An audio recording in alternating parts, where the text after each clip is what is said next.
నేను స్వయంగా ఉన్నాను. తల మండి కాల్స్తా. అప్పుడు తల బట్టి గుర్తించా.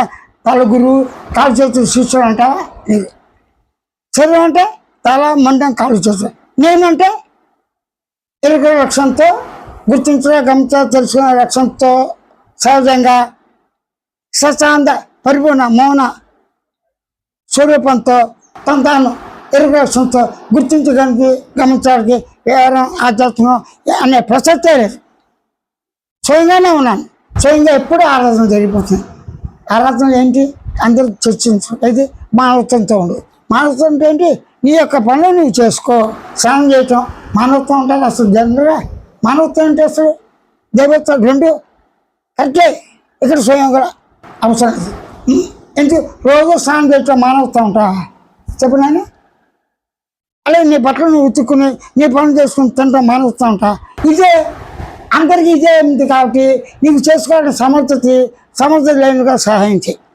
కుంటి వాళ్ళు చెయ్యి. అంటే దైనందిక కార్యక్రమాలు ఏవైతే ఉన్నాయో దాని దేహానికి ఆహారం, అన్నప్రసాదం, పానీయము, ఉండటానికి గూడు, కట్టుగా బట్ట ముఖ్యమైన ఈ అవసరాలన్నీ కూడా సమస్త జీవులకి ప్రకృతిలో ఉన్నందువల్ల సహజంగా తానే ప్రకృతి అవటం వల్ల విశ్వభక్తి ఉన్న పరస్పరం కలిసిమెలిసి ఉంటూ సుఖ సంతోషాలతో దేహపడంత ఉన్నంత వరకు ఇది ఇక్కడ సాంప్రదాయం కాదు, సహజ లక్షణం.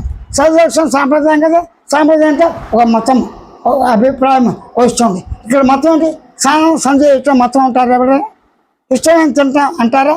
ఇష్టమైందా అని బాగుందని ఈ అభిప్రాయం ఇతరులు చెప్పేప్పుడు సిద్ధాంతాలండి. లేనప్పుడు లేదు. బలవంతం ఏముంది? కూడా అన్నం తింటాడు, తీపి ఎక్కువ తింటాడు. తీపి తిన్న అండగా వ్యక్తిగతం అయినప్పుడు పాక్షికంగా సిద్ధాంతాలు, సాంప్రదాయాలు, మార్గాలు అవి ఉండాలి. అంత నువ్వేగా నీ కళ్ళు అయినప్పుడు కళ్ళ పేరు అంటావు. నిద్ర ఇవి నువ్వేగా, నిన్ను నువ్వే అనిపిస్తాం. ఇక్కడ సాంప్రదాయాలు ఉన్నా లేకపోయినా ఎలా ఉన్నా స్వయం అవగాహనతో నువ్వుగా ఉంటూ గుర్తించి గమనించి వరకు ఉంటమే చాలు. ఇవన్నీ మాత్రం వేరుగా ముందు తెరవలసిందే అని మాత్రం నిర్గుణ చైతన్య స్వయం ప్రభావ సూచనతో తిన్నగా, శుద్ధిగా, స్పష్టంగా ఆకలింపు అవగతం చేస్తున్నాడు.